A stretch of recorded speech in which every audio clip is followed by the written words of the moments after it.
For Monday, April 12th.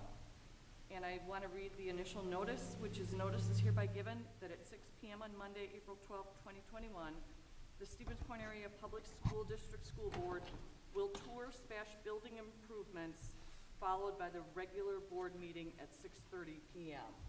So board members and members of the public who are here who are interested in the tour, we're going to head out on that now, and our plan is to reconvene back here at 6:30 for the regular school board meeting. We're ready? We've already called the board meeting to order. We just went on a short tour of the improvements to Tech Ed, as well as the improvements to our Commons cafeteria area resulting from the referendum. And again, thank you to John for arranging that and helping us out with that. So we will move into item 1, which is public access to meetings. Due to the public health emergency and the need to limit gatherings, we are encouraging members of the public to attend school board meetings remotely. However, we have moved our meetings, at least for now, to SPASH in order to allow the public to attend and allow us to be able to safely social distance. All of the requirements of mask wearing in our district are mandatory, and we are grateful that members in attendance will comply with the same recommendations and rules that we have for any visitors, for all students, for all staff, for all parents in our buildings. We will move into the meeting opening and roll call. If you could go ahead and do that, Carolyn. Mr. Mansky. Here. Ms. Va. Mr. Pope. Here. Ms. Portson. Here. Mr. Wade. Here. Ms. Scott. Here. Mr. Ebel. Here. Ms. Rano. Here. Ms. Erler. Here. And we have a quorum. I will also note that the state noted, but we also as a board have consistently, if people are speaking and they believe that they need to remove masks during that time that they're speaking, they are able to do so. So you may see some members up here choosing to remove their mask in order to speak. If anyone who is here is having a hard time understanding, please let us know. We'll move into item 3, which is the Pledge of Allegiance. And the flag is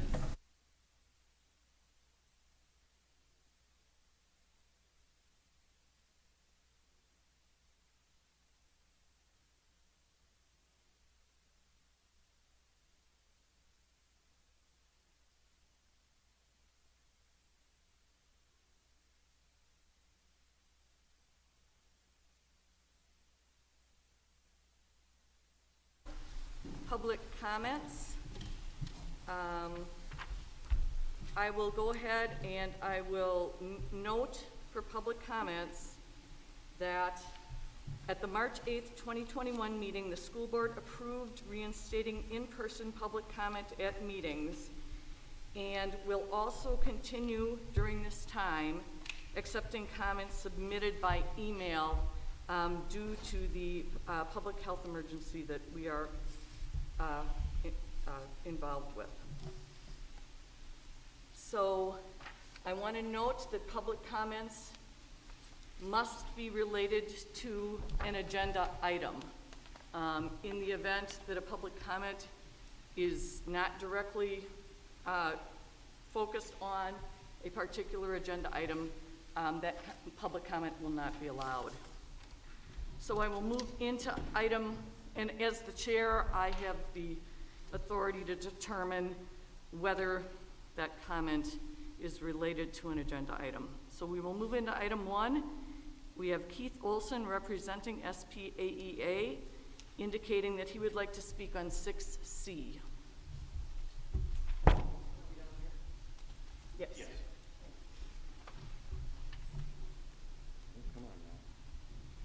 So 6C is related to employment recommendations, so the comments should be related to employment recommendations in front of the board, under 6C. Hi, I'm Keith Olson. I'm the beginning band teacher here in the district, for those of you that don't know me. I'm also the president of SPAEA. Our longevity committee asked me to present this to you guys tonight.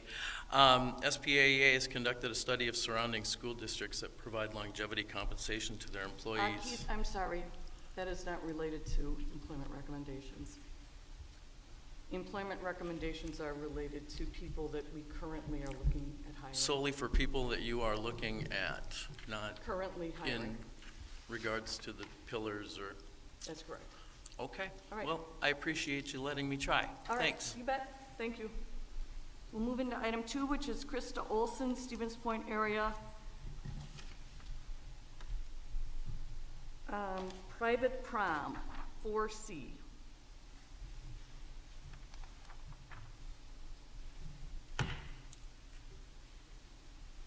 Hi, I'm Krista Olson, the City of Stevens Point. I'm speaking in support of the gala event that is going to be for SPASH, the SPASH Gala. I think it's very important that our students have an event for them to celebrate their graduation, and I hope that maybe in years to come we can return back to having Project Graduation. It was created as an event because of the issues in the late 80s with students partying on their graduation and having tragic outcomes because of that. I would like to see that we continue on with having something for our seniors, and that we can hopefully maybe next year bring back Project Graduation. I commend the senior class for what they are doing with having a gala event, and I hope them very much success in their event, and I hope that it turns out for the students, and I support them all with what they're doing. And I just also want to make the Stevens Point School Board aware that we are also realizing that you can't have a prom this year. So there are 2 different separate prom groups that have been organized, 2 parent proms, one for the senior class, which is being held on May 8th, and one for the junior class being held on May 22nd. So if that helps alleviate some of the pressure off of what the senior class is trying to do, we hope then that they can maybe make it more of an event that can replace what Project Graduation was and continue to keep our seniors safe. Thank you. Thank you. The next speaker is Pam Lloyd, and she's indicating agenda item Superintendent Report.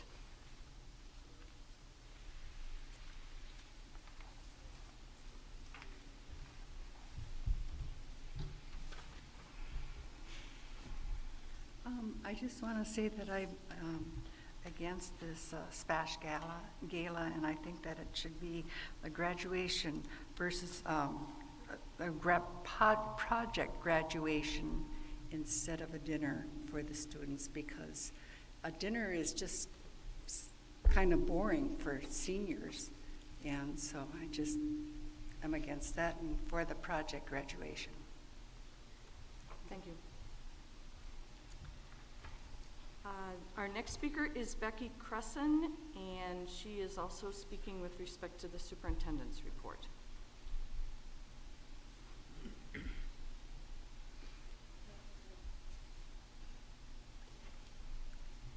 My first concern regarding the student performance is the fact that back in January, about 50% of the seniors were not on track to graduate, and that statistic was not made public.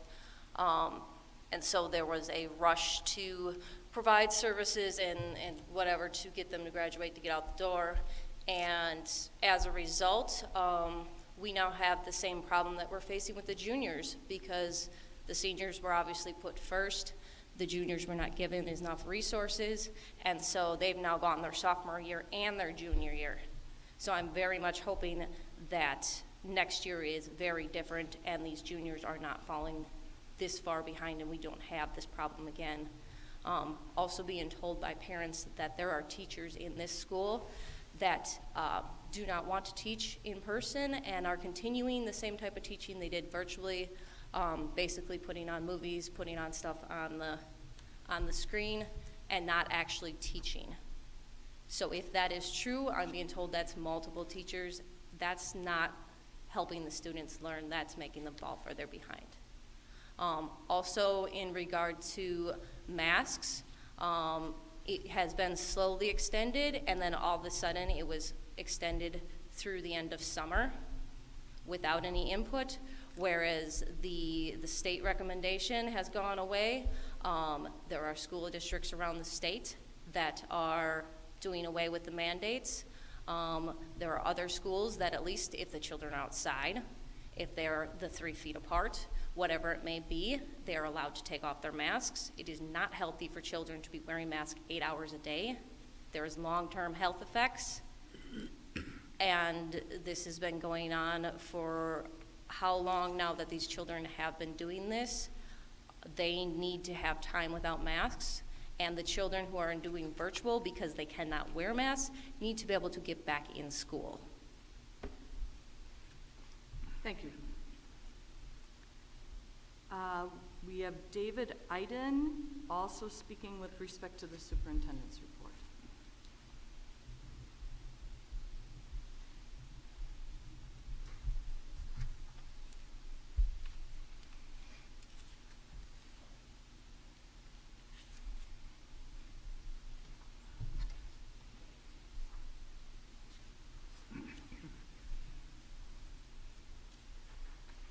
Good evening. Thank you for the opportunity to speak. I guess I would like to thank you also for the efforts to get the kids back into school 4 days and approaching 5 days, which is very welcome. My son is a senior here. I feel that his senior year has been taken from him, just like the end of his junior year. Math tends to be a strong suit for him. I just received notice again of an F grade in pre-calculus, which is a bit of a challenge. I know it's been a struggle at home attempting to study, and he does as well as he can. It's more than disappointing to see him with an F in this class. He's getting A's in, I believe, most all of his other classes. So the problem is to get everyone back into school, I think is wise. We've made efforts. Concerned about distancing, I think, was changed to 3 feet. I know it was discussed some time ago also in regards to bringing all the students back, which I'm sure had to be a consideration. I also, I received information regarding what I'm hoping is just a proposed cover of the student planner for the coming school year. And I do have a problem with this for a number of reasons. Primarily the Marxist clenched fist, which this is well known as, in the center of the cover of the planner here. I would certainly hope this would not be approved by any means or allowed. It says, be accepting and be tolerant. A Marxist clenched fist tends to be a revolutionary symbol. Is this the type of thing we want to be putting on a student planner for the coming school year? And I'm questioning whether or not this would even be deemed appropriate. You know, I don't know what the procedure is for how these things are chosen. Nevertheless, I thought I would bring this up too, because to me this is not tolerance, or it's the wrong message that we're sending to put on a student planner. That being the case, again, I thank you for your time. I hope we can get away from masking also, because schools never have been a super spreader. Children are on the least risk. Teachers who don't want to teach, I guess maybe if they don't intend to come to school, there may be some other options for them in employment then instead of teaching. And that's my opinion. Thank you for your time. Thank you. Our next speaker is Keith Kudrusky, and he is speaking with respect to the superintendent report.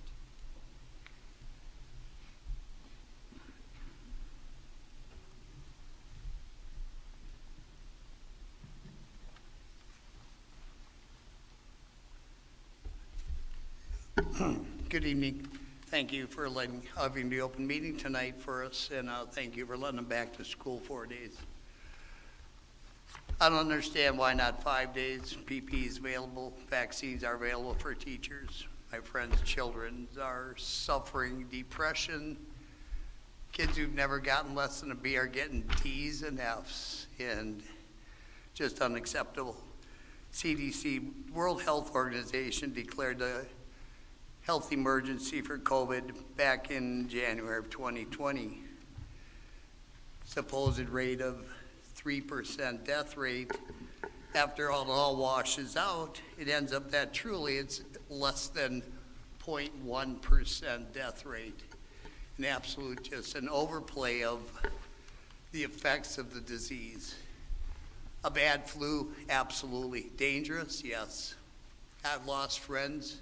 They had side conditions. Breathing is one of the most important psychological functions to sustain life and health. Human body requires continuous and adequate oxygen supplied to all organs and cells. The mask limits the amount of oxygen. I have COPD. I can relate to walking with a mask to my car. With this mask, I will be sucking wind versus no mask. So in the end, the kids need to be back to school 5 days. They're pretty invincible to this. The teachers have the PPE. Why 4? Why not 5? They're suffering. Depression, grades, horrible. So do what's right for the kids, not for the teachers. Teachers get paid to do their job. Thank you. Thank you. We have Julie Warzella, also speaking with respect to the superintendent's report.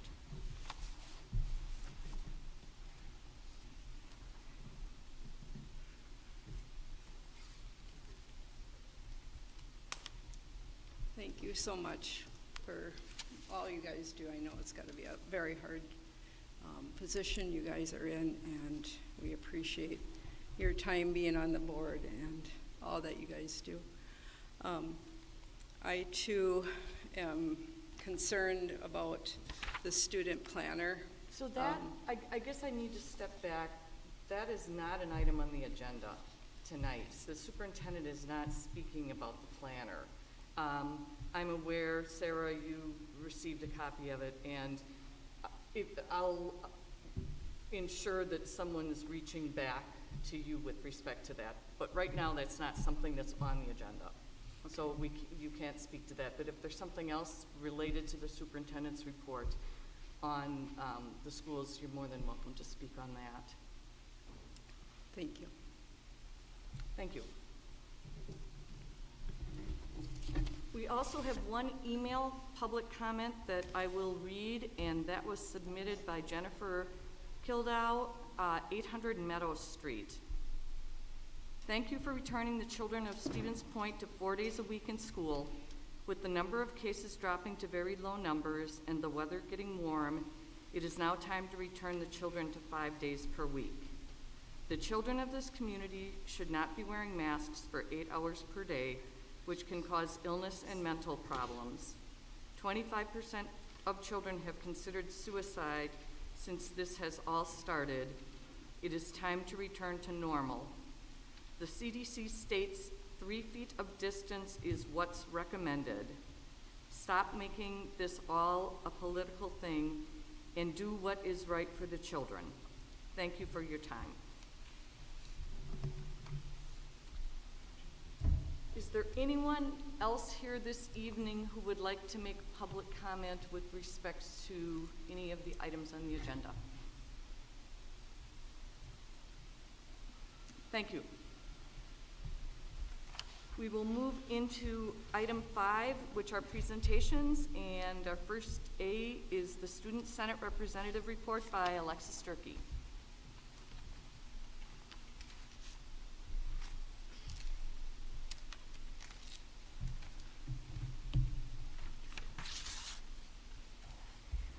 Hi everyone. So today is our second week back in the building with both of the cohorts, and this went very smoothly, but the first day it was pretty overwhelming. It was a really big change. And this week, things are starting to seem a little more normal from a student standpoint. Things are back to how they used to be, and lunches are going very well and spaced out. Like we said in the tour, we have 4 different areas to eat, and all students are able to remain socially distanced while eating.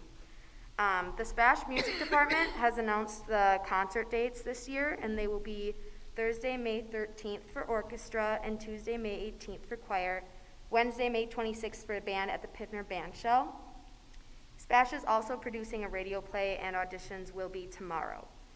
The alternative fall sports season wrapped up for both girls volleyball and girls swimming, and I would like to give a congratulations to the following girls swimmers who competed in the Division I state swim meet last week.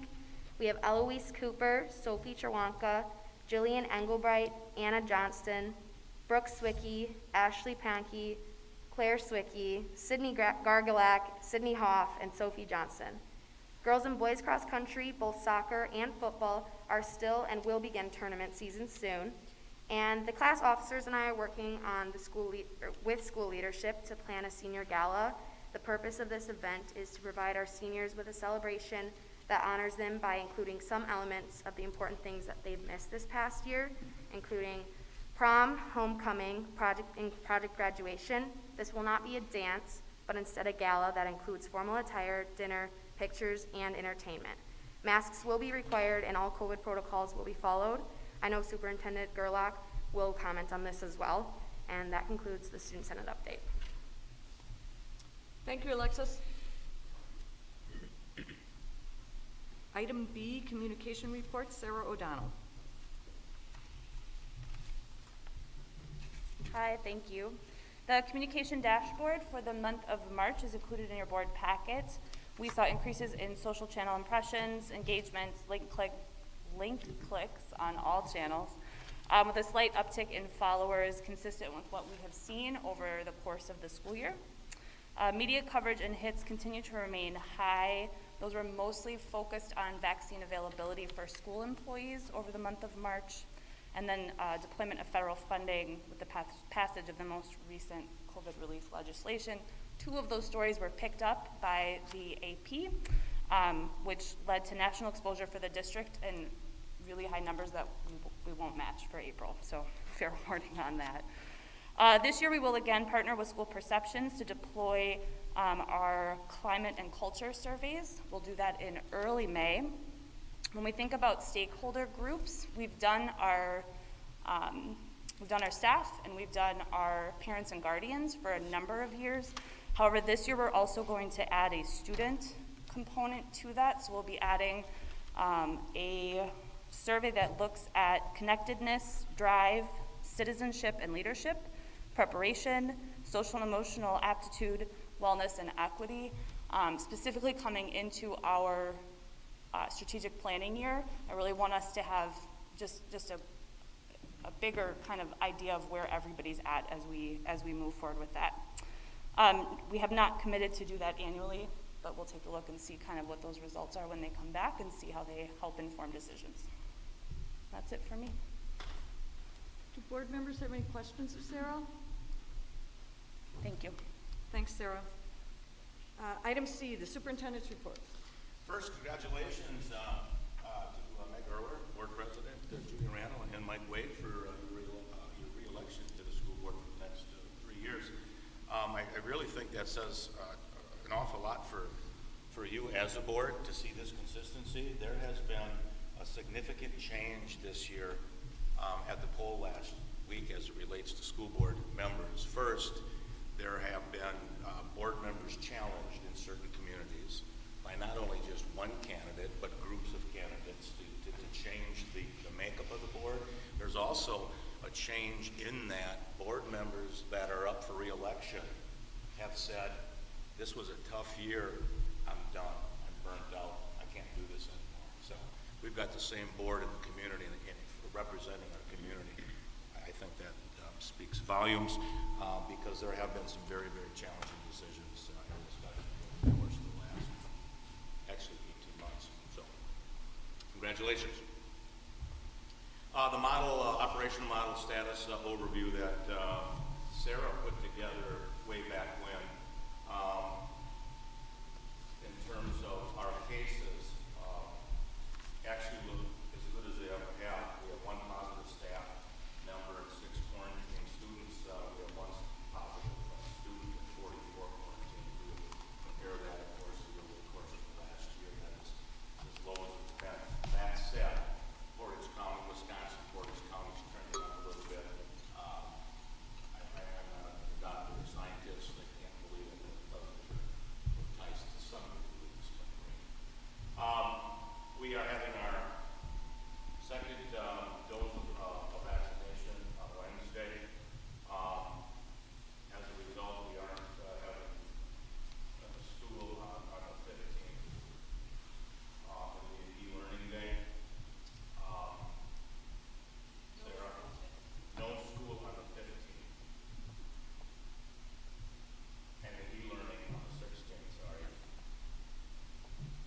at 6 feet.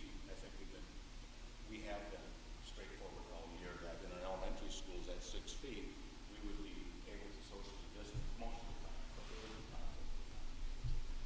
So certainly the 3 feet really does help us out significantly. Wish that would have come a couple months ago, but we'll take it. Portage County, you're all aware that Governor Euler's mask recommendation was deemed not legal.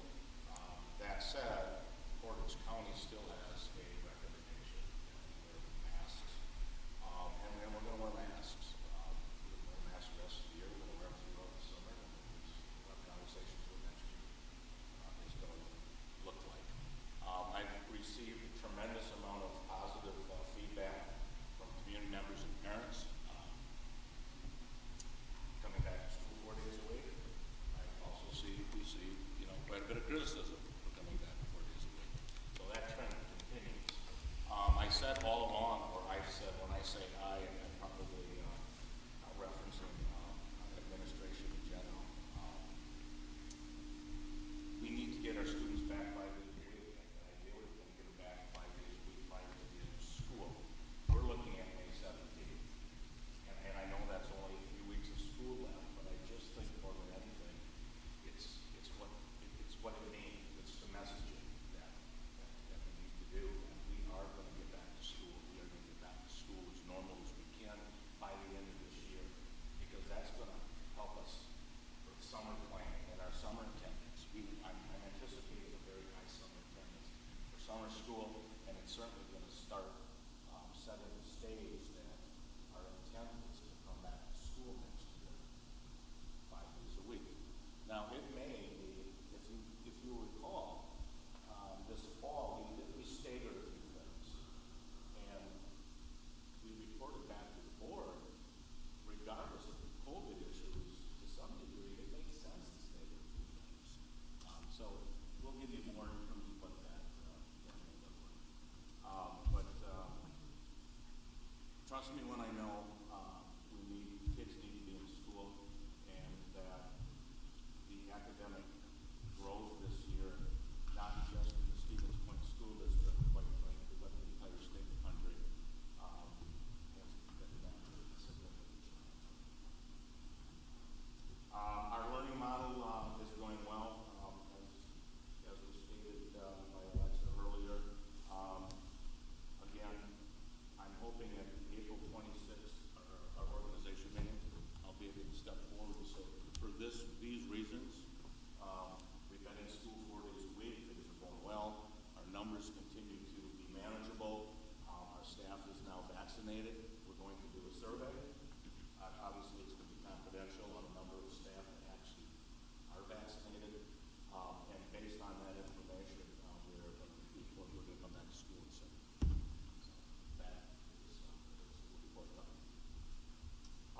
Unrelated attending attendance area child care survey. There's a survey going on for the families regarding child care. Could you just hold 1 minute? Sure. We did just receive an email that the public is not able to hear the meeting. I don't know if, just talk to the mic. How's that? I got an email that said we cannot hear any of the audio of tonight's meeting. I'm not sure who can. Can you hear now? Would we know that? I don't know. It's just an email that I received. If somebody texts us. This was our greatest concern about this is having our technology work for those that are here. Can those on WebEx hear us? Tom Owens, Ann Bank, can you hear us? Mike? Kids. I mean, we're getting a lot of echo in the big hall, but I can hear you. Okay. I can hear you as well. So it appears those But that again, are there is an echo. on WebEx, other than the echo in here, can hear us, but those that are on live stream cannot. May not be able to. Right. Apologize for that. I don't think there's anything we can do right now other than continue the meeting, knowing that this will be available. It's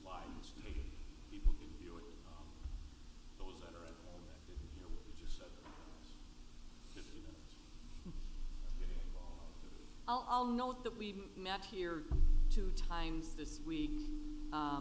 This is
residents of the Junction City attendance area.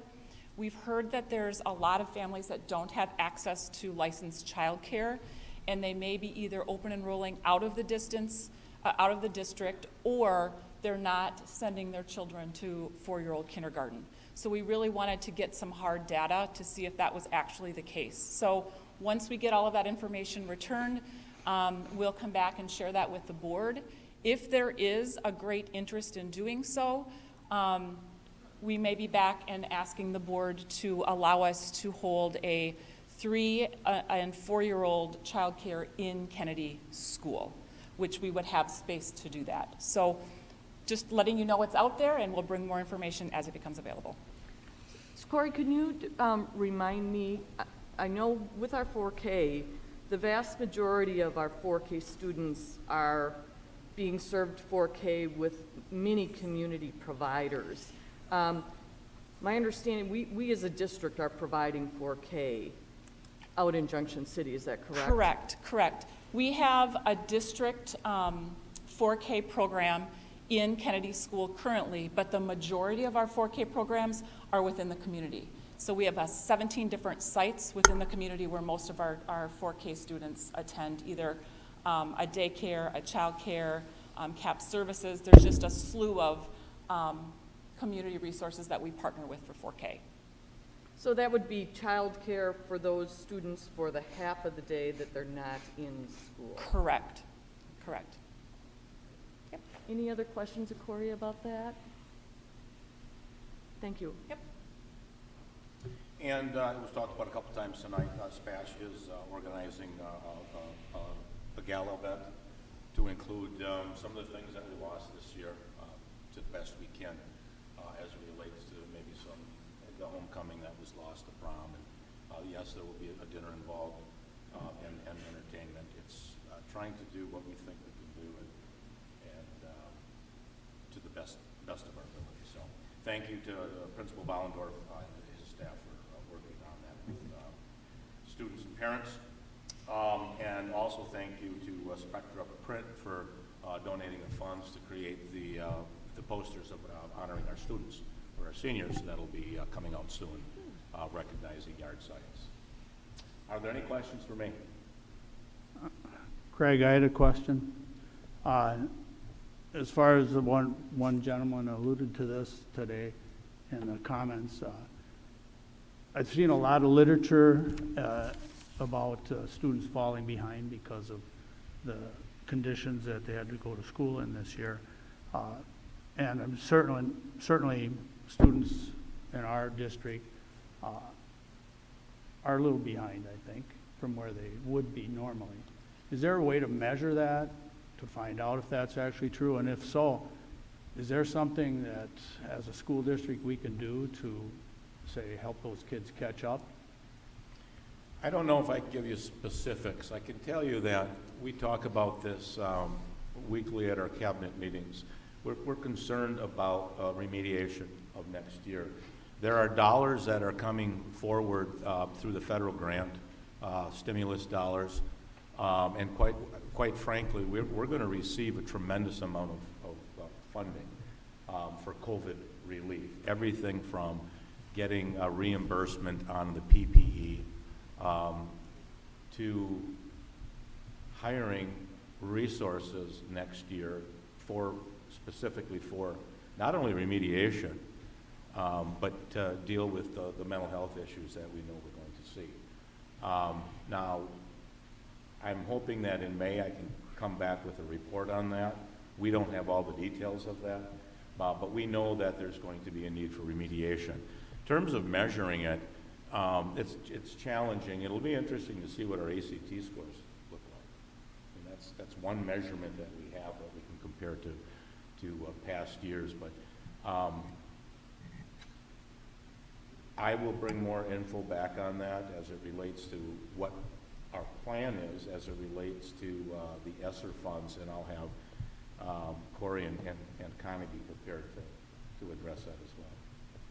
I know students take state exams, and I don't know if we've had any results from those. Is there any indication that scores are lower there? You can come up here and speak, but I don't think anybody can hear you anyway. We're in the process of taking the state exams right now, G. That window was open until the middle of May, so we likely won't get those results back until probably August. So we'll have those to look at and compare to past years. But we also have internal measures. So we've got MAP assessments that we give. We're piloting a new program called FastBridge. So that will also give us some more data that we can look at right now. So we are seeing, though, that students are behind. To what degree, that's yet to be determined.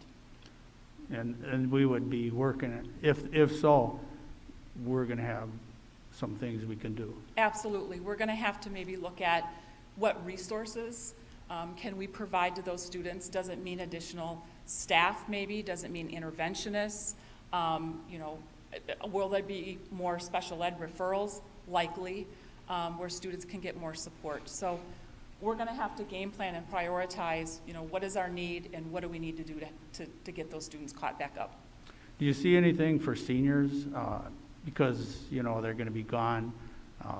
And our colleges, as far as you know, kind of, I don't know how to say it, bending the curve or something that's going to say we know what the year's been like, and we're not going to hold you to a standard as it would be in a regular school year. Honestly, I can't speak for post-secondaries, but I can say that they are making some accommodations for students entering into college. I know they're just as concerned as K-12 are, and they will definitely take the past basically year and a half into account as those students transition to those universities. Thank you. Yep.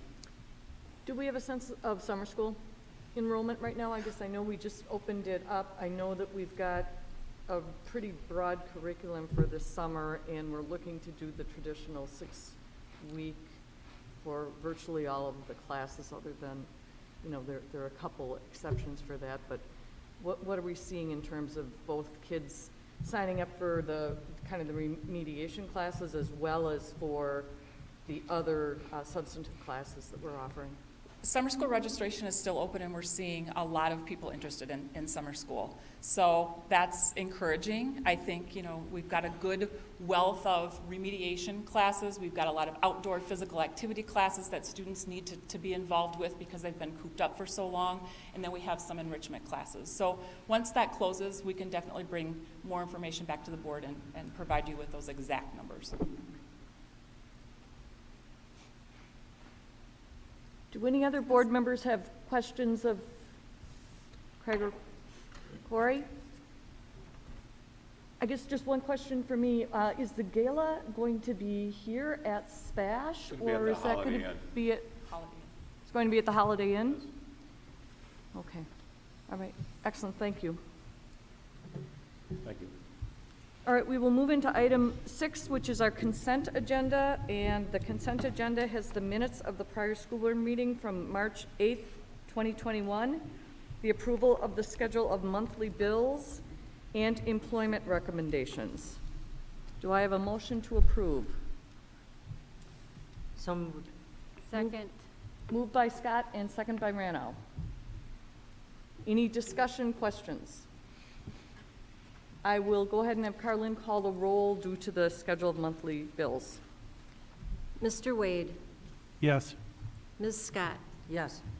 Mr. Ebel, Yes. Mr. Pope, Yes.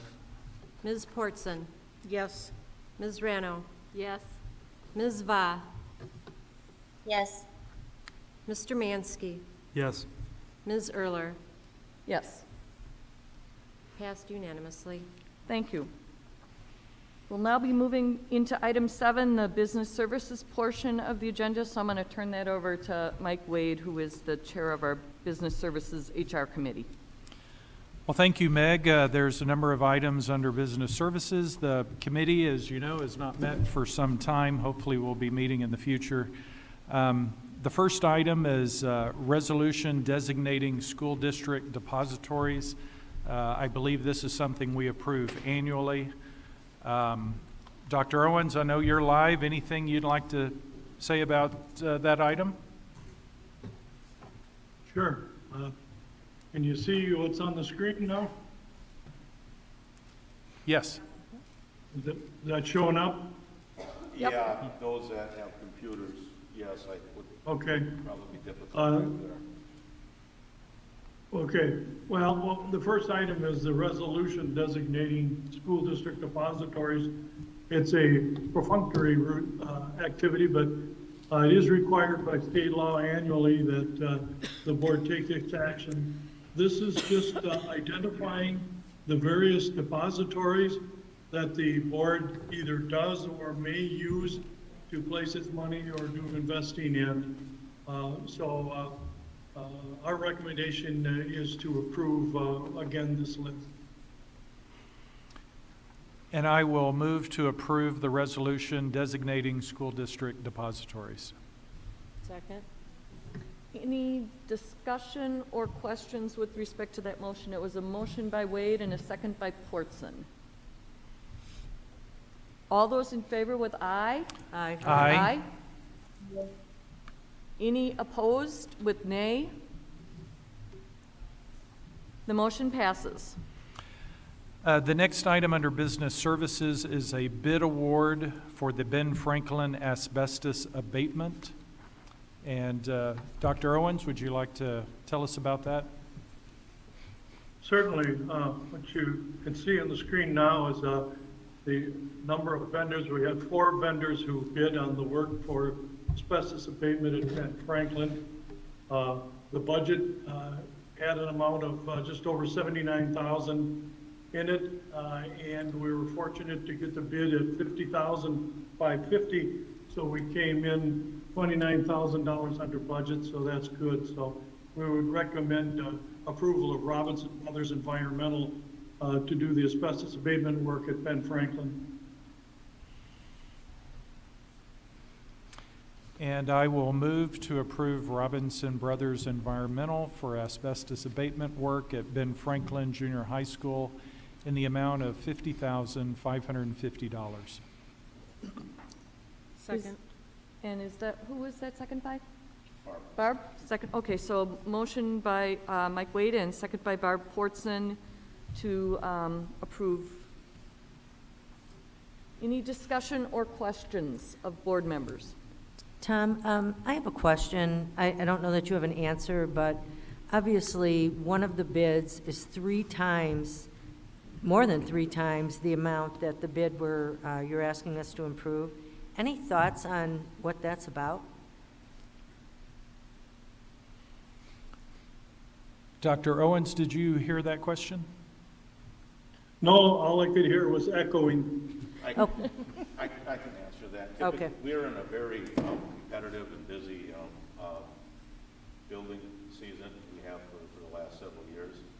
When you see such a discrepancy in numbers, typically one is very, very high. It's a company that is so busy they don't need the work, but if they're going to throw a price tag on, somebody's going to be, I'll say, foolish enough to say, we'll take it, and they'll figure out how to make it happen. Okay. They obviously don't need the work, and they might not even be able to get it done. Okay, I just wondered, that's a big difference. So the motion is the approval of Robinson Brothers Environmental. All those in favor with aye? Aye. Aye. Any opposed with nay? Motion passes. And our next item is 7C, a bid award for the roof bid for Bannock Elementary.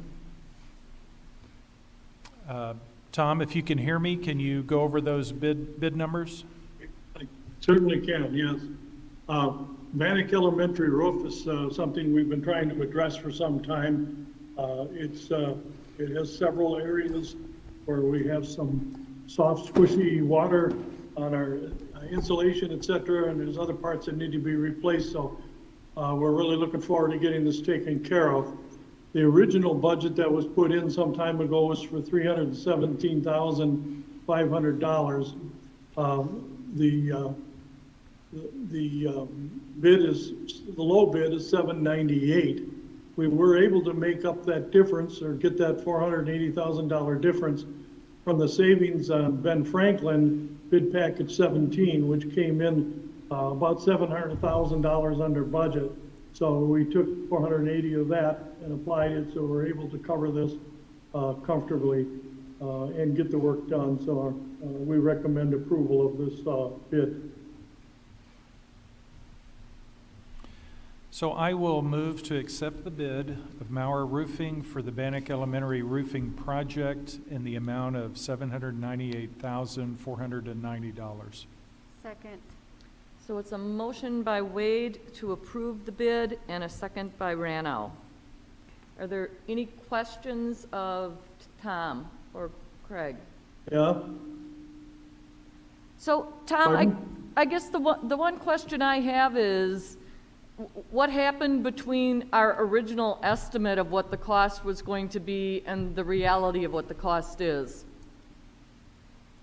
Yeah, originally they were looking at not doing the complete roof, but there was so much work that needed to be done, the entire roof had to be done. So the scope was expanded a little bit. We picked up the whole roof, and that was principally the reason for the extra cost. Thank you. You're welcome. Are there any other questions? So the motion, again, is to accept the bid of Maurer Roofing for the Bannock Elementary roofing project in the amount of $798,490. All those in favor with aye? Aye. Aye. Any opposed with nay? The motion passes. And our last construction project for the evening, item D, bid award for McDill, bid package number 16. So Tom, this is quite extensive. Would you like to go through it? Yes, the table summary of the low bidders, all of these are low bidders. You have the ability to click on and look at the full number of bidders and the full that is attached. But this shows the low bidders that took place for bid package number 16. McDill was budgeted at about 2.6 million. 3 years ago when they looked at it, there were a number of things that they didn't recognize that had to be expanded. For example, we found that the generator, which we thought would be fine for the building, it turned out that it was undersized when we got done with the plans, and the code required that it be relocated.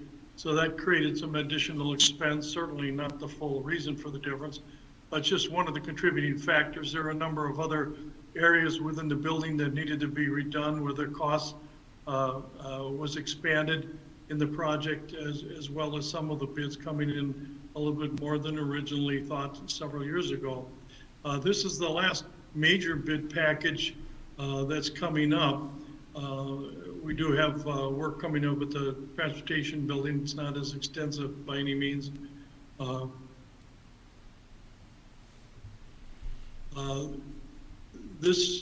These 5 words here, work done last year under, that's my error. I should have edited those out. let's just ignore those. They mean nothing. Bid package 16, as I say, totals 3.9 million. And then the remaining 264,000 of the difference of 1.5 million, it's over budget by 1,579. 264,000 of that is made up of other types of allowances, et cetera. But the good news is that taking this into account with this overage, plus the remaining projects which we have fully budgeted for, and the allocations remaining, we still have a balance of about 3.7 million. So we're comfortably we're positioned here even with this turn of events. We have several other options that we're looking at to reduce this overage by covering it from other funding sources. I'm looking at taking about 250,000 from our food service to purchase some of the qualified equipment. I'm waiting to go over that list with Nexus, so that'll help reduce some of that difference as well. And then we have some other possibilities coming in with respect to ESSER and some of these other activities. But at this time, I'm comfortable recommending approval of the McDill bids at 3.9 million as shown on the memo here. So I will move to approve the bids for McDill Elementary School as shown below, totaling $3,911,827. Second. So it's a motion by Wade and a second by Scott. Are there any questions or discussion with respect to this? I had a question. I didn't get all of exactly what Tom said there. Are we still under the total budget, even with this overage? Yes. We're over budget on McDill. We met with Nexus, is that causing kickback? We met with Nexus last week, the week before, and it was, it was a tough conversation with us because we weren't, they told us ahead of time, this budget's gonna be over. There's a difference between what I refer to as scope creep and underestimating what needs to get done. There were some scope creep issues that we said, no, we're not gonna, we don't have to do that, we're not gonna do that. This is a production kitchen, and if you take a look at the delivery area where the trucks come in, there's a need to bring an 18-wheeler in there, and that's made some considerable changes. There were some changes made to the office space. We had a reading area in the office space. Quite frankly, that was missed. We had to create another space for remedial reading. There were some bathrooms in I don't have my directions straight, but in a corridor where there's a number of, I believe, special education classrooms, and there's no bathrooms in that area. And so this was the time, it was an oversight. So there were a number of, there were, quite frankly, some things that got missed on this project. Now, that said, we've had several projects that were under budget, and we like to get excited about those. But we always follow that up by saying, get ready because there likely will be some that are over. The entire project, however, we still are under budget. We have Bannock Elementary, we have the professional building, and looking at you guys, I think, is that it? So we're right down, and we're working on those numbers now. But going back, we're still under budget. Matter of fact, if you recall, the referendum was going to include, or the project was going to include $2 million of our fund balance because we wanted to stay under $75 million. But the projects were $77 million. We're still on track not to spend the $2 million of fund balance. So, all in all, we're doing fine. Are there any other questions from board members with respect to this motion? And it is a motion to approve the bids for McDill Elementary School as shown above, totaling $3,911,827. All those in favor with aye? Aye. Aye. Any opposed with nay? The motion passes. Our next item is 7E, Workers' Compensation Report. This is for information purposes only. I see our experience modifier is going down, which is a good thing. That's saving the district money. Tom, would you like to comment on that? I would, because I'd like to express my gratitude to the principals and their staffs and all of the people at the Bliss that also contribute, the custodians, everybody that's making an effort to impress on their staff's safety. I know food service puts out items of awareness frequently, and each year we at the start of school, we put something out, and then when the snow starts to fall, etc. You can see here, these last 4 years, we've experienced around a 1.0 mod. To explain that very simply, that's the state average. If you're at 1, you're doing extremely well. And right now, next year, we're getting a rating of 0.92, which is 8% below state average. And that's absolutely outstanding, as, you know, because it can affect the premium by $100,000, $200,000, depending on what happens.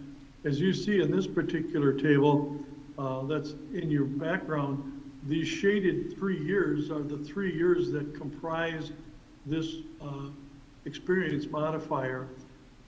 And you may think that, well, maybe this year's low activity in the buildings of COVID had played into that. Well, it didn't, because this year's activities aren't even included in the rating.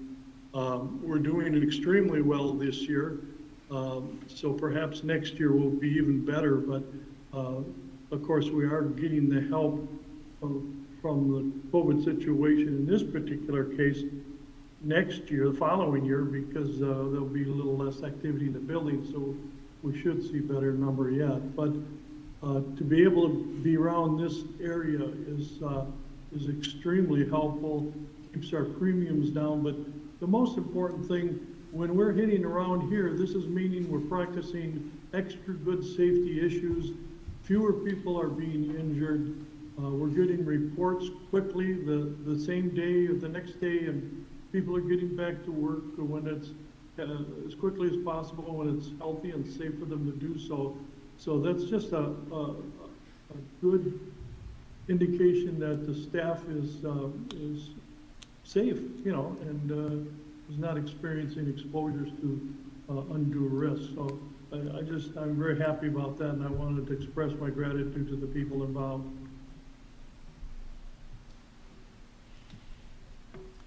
Do board members have any questions of Tom with respect to this? That's great news. That's great news. You're welcome. It's a wonderful trend we've been seeing. Hopefully we will continue with it over the course of the last 5 years. It's just been incredible to go from a 1.46 back in 2016, 2017, and now we're at a 0.92. So thank you to everyone for doing the good work to make this happen.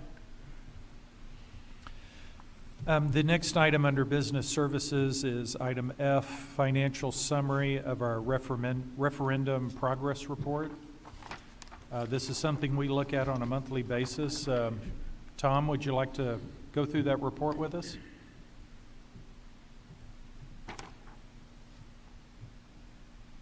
Did we lose them? The financial? Yeah, the referendum progress Financial, report. Turn over to Michael, as he's there.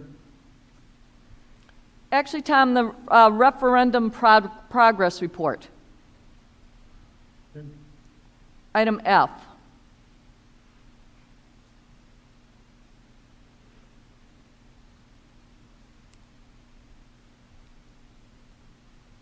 Are you there, Tom? Yes, I am. Oh, we're looking at item F, which is the financial summary referendum progress report. I say Michael will take that. Are you there, Mike? Mike usually does a financial statement. I can take that. So I'll go ahead and talk about that. That's our referendum progress report. We provide 2 tables which display our total referendum budget, as well as how much of that budget we've paid to date. It includes contracts to date, and also a balance of what contracts that we have, that remaining balance to pay. Table A and Table B are essentially displaying the same information. The big difference is that Table A goes into a little bit more detail, especially in regard to the bid packages and change orders and things like that make up the total cost of each contract to date, where Table B just gives one single amount for each of those contracts by school. But otherwise, it looks like we are at with contract balance of $16,808,000, and we've paid to date $66 million, just a little over $66 million. Are there any questions on the referendum progress report?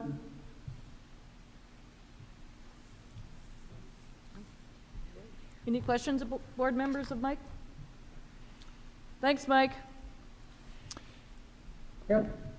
And the very last item under business services is item G, review financial statements, also with Mr. Kurtz. Okay, so the monthly financial statements are through the end of February. February was a short month. There's not a lot of unexpected things that happened. The reports do include a balance sheet, revenue expense report. What's nice about the revenue expense report is it does compare fiscal year activity from 1920 to 2021. It also gives activity as a percentage of budget. And then there's also a comparative expenditure report by major object. At this time, our major expenditures and major revenues are tracking really very close to where they were tracking last year at this time. And so I think we're moving along pretty well and pretty much as expected. Are there any questions for me on that? Mike, just anything unusual in that February report? Anything that's quite different from last year? Well, one of the things that's, I think what I heard you right, there is a little bit of an echo, but I'm thinking you asked if there's anything different from last year. One of the things that is different, our revenue, for example, for interest earned is much, much lower than last year, and that's really to be expected due to the environment that we're currently in. Interest rates are just really, really low. You'll also see that revenues in terms of student fees are down, and that's because we made some changes to the way we collected student fees this year due to COVID. But our major expenditures and revenues are coming in as expected. Another friend visiting.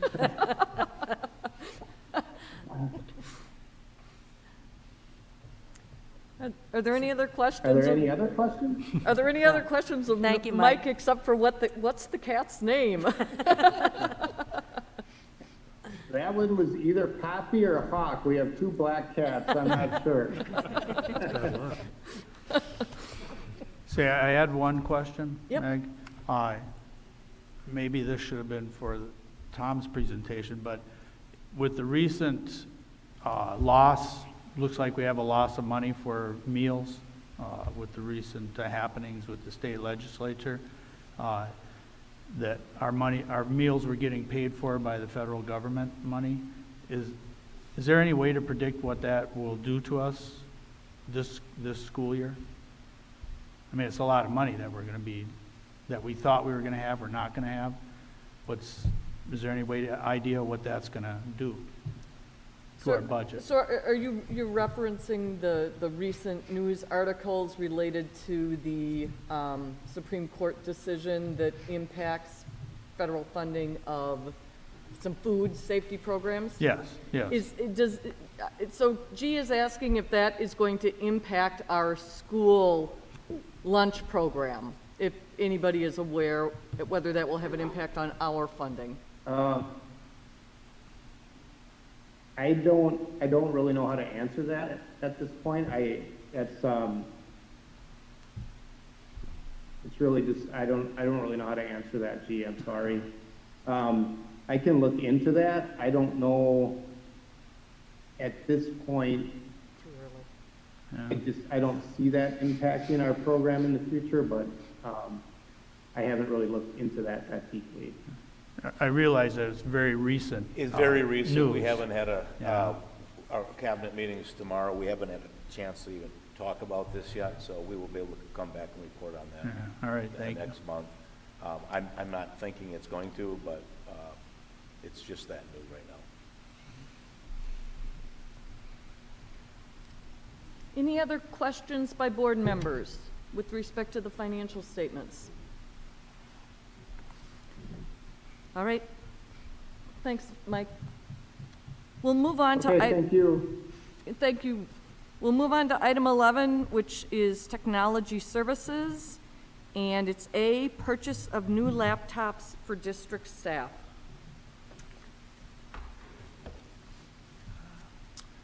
Good evening. I prepared a memo for you. You may have had a chance to read through that. I'm just going to kind of summarize it, and then I'll have a chance for the board to ask questions. We're in need of purchasing new staff laptops, and we went through our process this year of doing an RFP to obtain favorable pricing and different models to review. We reviewed 5 finalists that met our specifications that we thought were within the price range that we could afford.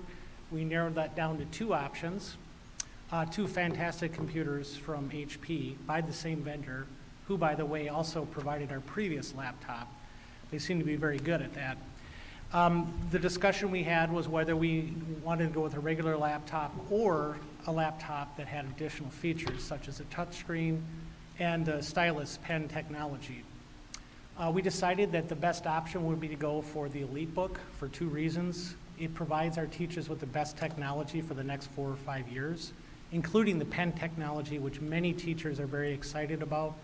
We learned over the course of the pandemic that that's a very valuable technology. That's one of those side benefits that came with teachers using laptops and using different annotation programs. And so that was very beneficial for us to see that. The other issue for us is getting equipment. There still exist a number of logistical bottlenecks and challenges, and the model that was less expensive would probably be 6 months to get, and there's no guarantee on that. So we have a very good computer at hand that's a little bit higher end on the price scale, but also offers many advantages, such as the pen technology. It can convert into a tablet. It can be tented. And the teachers that we tested it with were very emphatic that it was an excellent device and they would use that technology. So that's why we're recommending that particular option. I'm seeking approval to purchase, and those funds would come out of the technology budget, which we're putting together. And this time we're actually proposing avoiding a lease and actually making a cash purchase, which would save the district anywhere from $30,000 to $100,000, depending on the lease option that we would have used in the past. So I think it's an excellent proposal. The staff are very excited about it. I feel really good about putting the best piece of technology in our teachers' hands that we can do. So I will answer any questions you might have about the process and the recommendation. So the leasing that we've done in the past, that was really kind of a way to help us budget-wise and spread that cost over a few years. So now you feel like you have adequate funding and you can just make the purchase and skip the lease. Correct. Yeah. That's been a way to get the technology and use it for 4 years, similar to a car loan where you're driving the car for 4 or 5 years, but you don't have to pay the money up front. If we always had cash available, we would do this all the time. for student laptops, that was an entirely different matter. Now that we're down into lesser quantities because we're just talking about a staff laptop, this becomes more realistic. When you talk about students providing 7,000 devices, makes it very difficult to make an upfront purchase. Not that that couldn't change from year to year.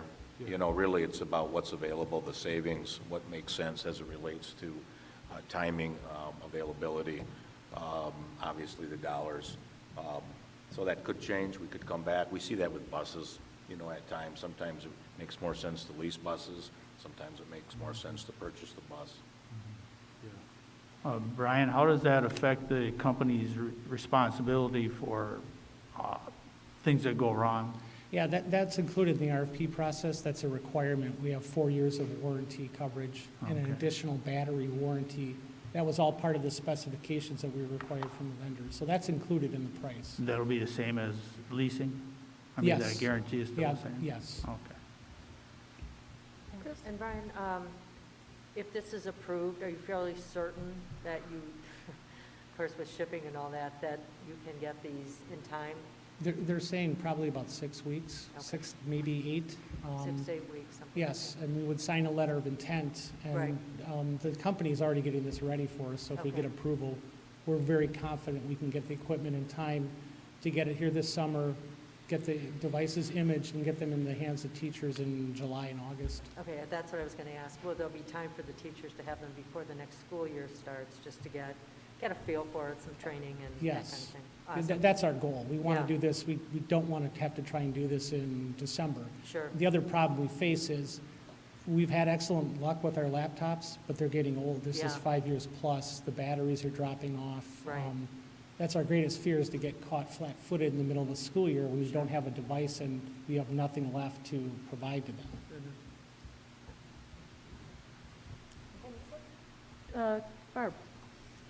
Brian, you said the teachers, does that mean all staff? This will be our staff laptop, and that's another nice thing about this proposal, is that these features would be universal, so we wouldn't have to try and perpetually figure out, do we need 100 touchscreen devices and 100 regular? That would just be built in. So regardless of the staff member using it, they'd have that option to use it, which is also, it makes our job much, much easier, and it allows us to extend that to other staff. Okay, thanks.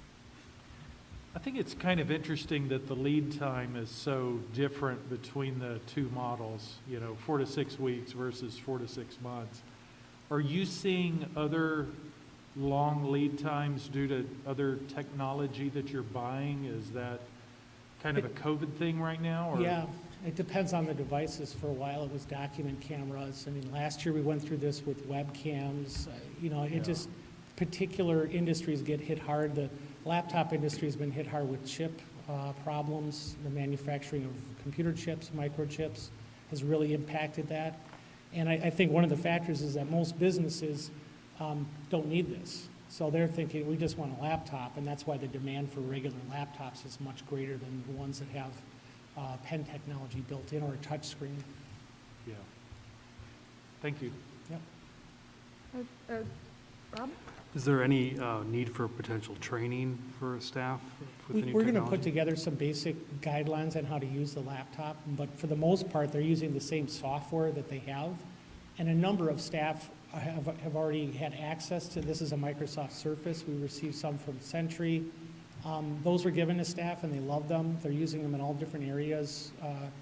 This is not necessarily sustainable, and these are also used devices, so we don't know how long those will last, whereas if we get a touchscreen computer, we have 4 years of warranty, and we're pretty guaranteed that we can make those last for a while.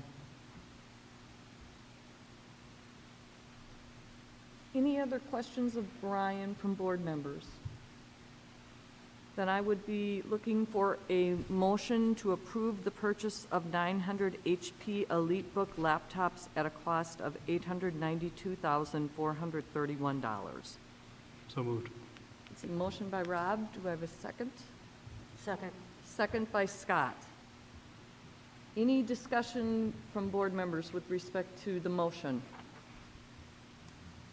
I guess I just want to note, we started out tonight with a tour of our building and saw practical reality of the wonderful support that the community provided to us in terms of our facilities referendum. We've had a number of reports tonight about various facilities that are benefiting our students, our staff, our community. This, I just want to note again, great thanks to our community for their support of our recurring operational referendum, which included $1 million a year for our district to be able to be proactive with respect to technology. And, you know, it's just a wonderful resource. And again, really grateful to the community for supporting our students and our staff with respect to our technology budget. For a number of years, very grateful for Century and for what they provided us in terms of donations. But we as a district are aware that there are needs in this area that require additional funding, and the community stepped up to help us out. So I just want to note that. All right, we have a motion on the floor. All those in favor of the motion with aye? Aye. Aye. Any opposed with nay? Motion passes. Thank you, Brian. We'll move into item 13, general. A is meeting dates, times, locations. I do want to note that we have a second board meeting in April. That meeting will be April 26, 2021. That is our school board organizational meeting. You've all received a survey that was sent out from Carlin. If you could provide that information back to her, she'll compile the results of it and get it back out to board members so board members can take a look and see what board members are interested in being involved in. It is our goal to try to get our committees up and running again by this next school year. Right now, we are recommending it will be discussed at the organizational meeting, but I want to put it out to board members now to think about it. You know, we do have community members on our committees, and those community members clearly were not able to serve a full year with respect to those committees this past year. So there will likely be a recommendation coming to the board to have us reach out to those existing community members to see if they are interested in continuing to serve on those committees and possibly moving in that direction again to allow them that full year. But again, that's something that we'll be taking a look at the organizational meeting. We also may be scheduling the first session of training that we have talked about having for the board, that the district is going through with respect to diversity, culture, inclusion. We may be scheduling that for the night of the organizational meeting if it looks like it's going to be a relatively light, meeting, and we'd be able to spend that hour with training.